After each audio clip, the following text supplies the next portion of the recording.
what shall I compare this generation? That opens our reading today.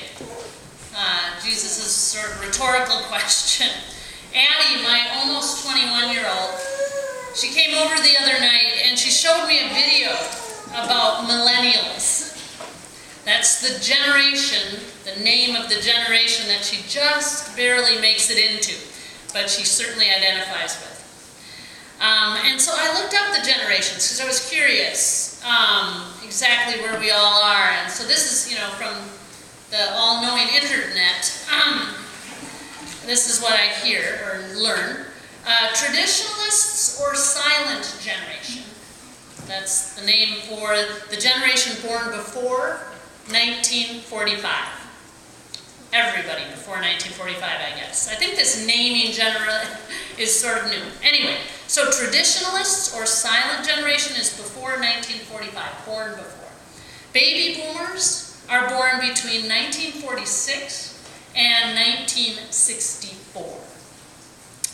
Gen X people are 1965 to 1976. That's the shortest one. And then some of it has to do with the length of the generation, but also what has happened, either historically or especially with information age and such. So Gen X is kind of short, 1965 to 1976. And then millennials are those born 1977 to 1995-96. So Addie makes it in there, but she's very pleased her younger siblings are the next one, which is called now Gen Z, or iGen, like iPhone, iGen, or Centennials.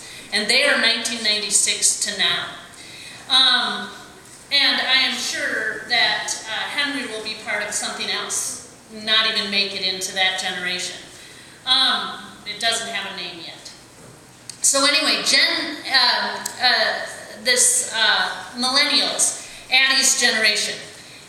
It is the next generation that is in charge of things. And it turns out from this little video she showed me, again from the all-knowing internet, that millennials are not sure how to lead. And it's no fault of their own. They were raised badly by us Gen Xers. This is what the dude said. They demand for work and to life to have deep meaning and purpose. They are idealists, not a bad thing, but they are also entitled, lazy, and have low self-esteem because we gave them medals for coming in last. Again, according to this video. And it turns out they're addicted to social media. And that it actually releases a dopamine that keeps them coming back for likes and such. And Addie's like, this is so true. It's your fault. I'm like, oh, this is a great conversation. This is going to go well. And so according to this commentator, who is a Gen Xer younger than me, he argues that it is up to us, Gen Xers, to quickly whip this millennial group into shape because we need their idealism. We need life and work to have meaning and purpose. But we need to somehow trick them also into a work ethic, right? So that's the hopeful conversation. And there were hopeful parts of it. I delight in watching Addie maneuver things and her younger siblings. I delight in, and then also have moments of deep terror. So Jesus is having this same less than hopeful reflection on his own generation. He says, what am I going to compare this generation to, he says. He says, religiously, they're missing all the cues. The chapter that we read, chapter 11, we just read snippets of it, but it actually starts with John the Baptist in jail, right? And John the Baptist, the prophet who's like, hey, Jesus is coming, he's greater than me, he's going to do all these amazing things. That John the Baptist is in jail, and he sends word to through Jesus' messenger, sends words to Jesus saying, are you for sure the one? Like, he's not even sure that Jesus is really the Messiah. So even John the Baptist is not exactly sure what's going on religiously. And something brand new is happening, so we kind of get it with Jesus. And so the crowds aren't sure who John the Baptist is. They're certainly not sure who this teacher/healer is that is standing before them coming from Nazareth up in Galilee. Jesus says, look to them. He says, you play happy songs. You play the flute when you should be playing sad songs, and you play sad songs like a funeral dirge when you should be dancing. You don't know religiously what you're supposed to celebrate and what you're supposed to condemn. He says to them, continues and says to them, John the Baptist, he separated himself from a corrupt religious and social society. He went off and lived. Remember, he wore, camel hair and ate wild honey and bugs. I mean, he was separating himself from a religiously corrupt society. And he goes, and you called him a demon. And he goes, and I come and I welcome sinners and prostitutes and outcasts in society who have been labeled not welcome by the religious community. And you think I am a drunk and a glutton.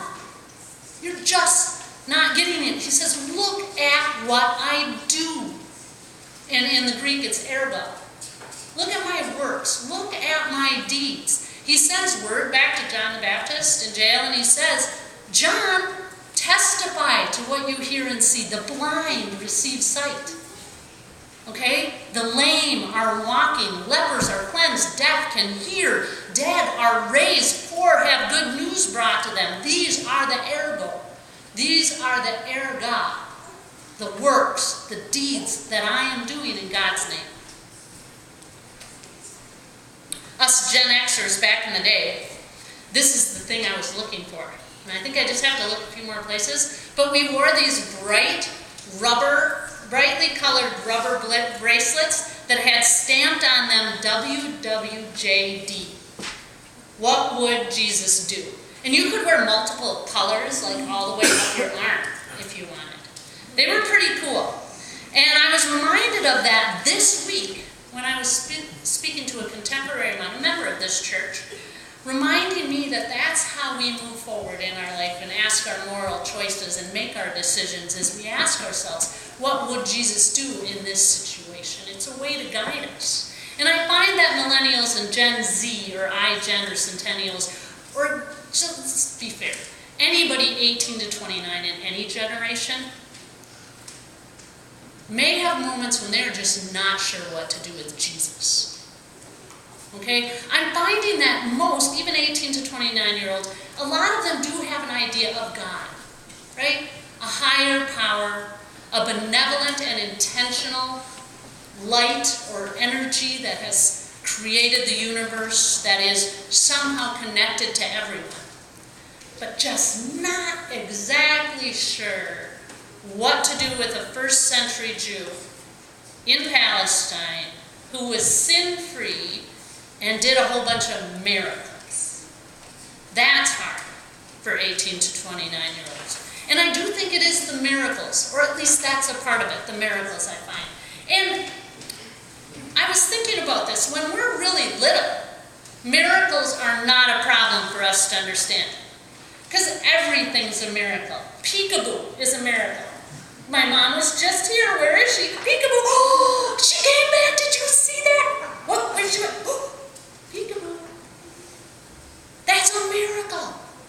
And then you start to walk and everyone just freaks out and starts clapping and you're like, whoa, this must be a miracle. It all makes sense when we're little. Miracles, everything is wonder and awe. And then when we're old, we get miracles too, because we understand miracles. Because we look back, because we have hindsight, and we look back on our life and we're like, oh, that's right. Look at that. Jesus was right there with me in the thick of it.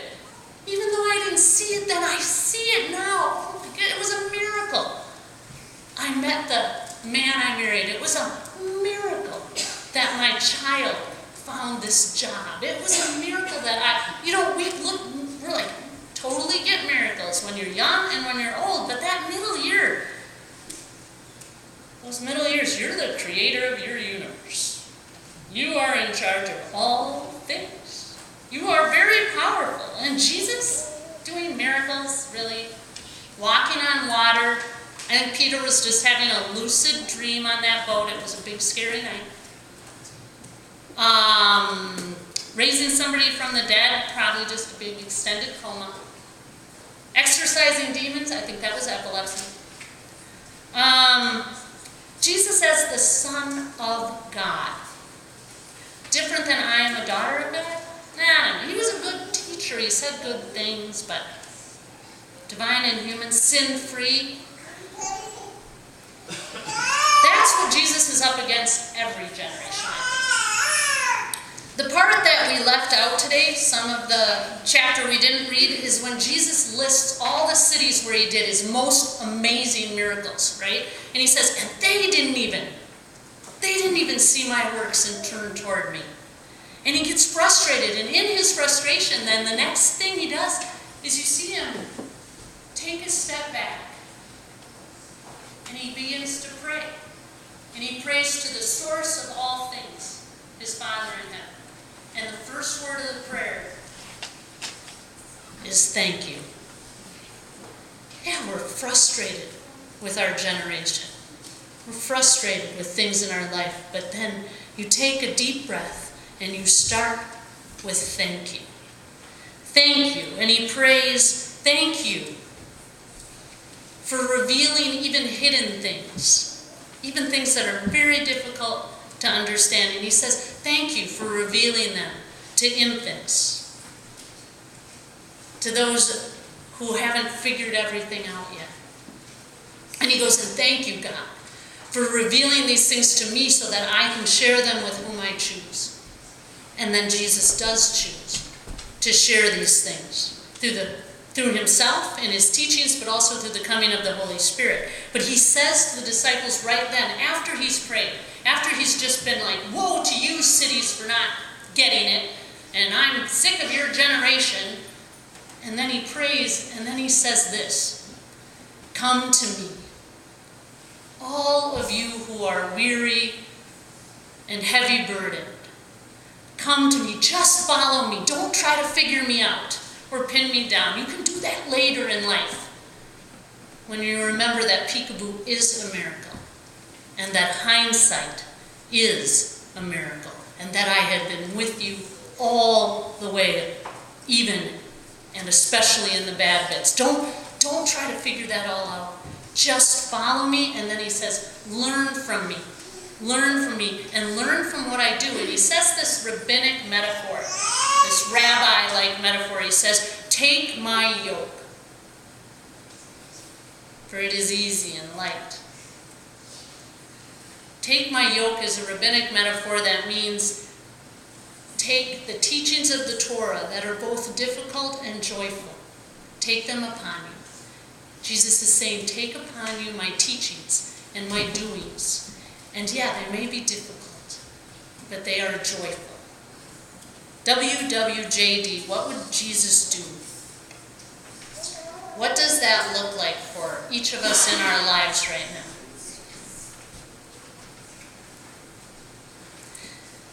You know what I like to do best on vacation? When I'm on vacation, I've done this a couple times when we would go to Chicago. I like to get up really early and go to Starbucks, right?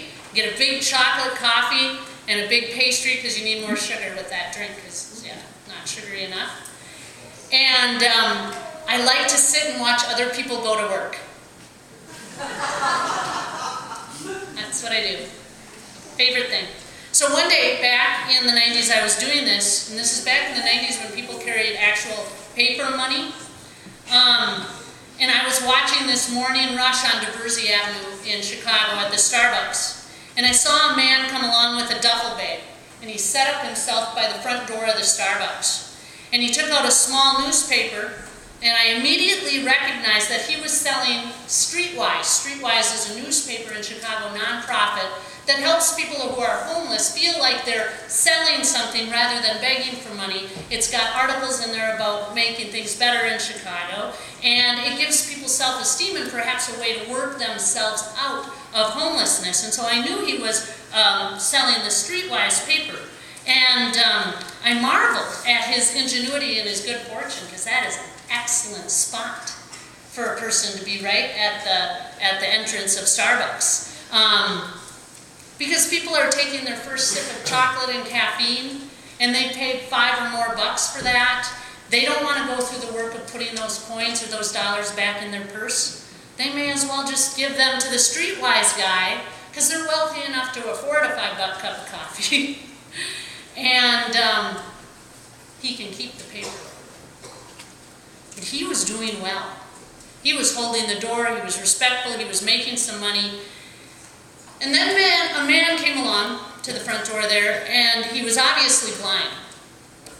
And I watched as the Streetwise guy interacted with him. And it was very clear that the guy who was blind was asking for directions, trying to get somewhere. And the Streetwise guy did what many of us do when those who are blind may ask us for directions. We talk louder and point. And that wasn't going well. And I watched him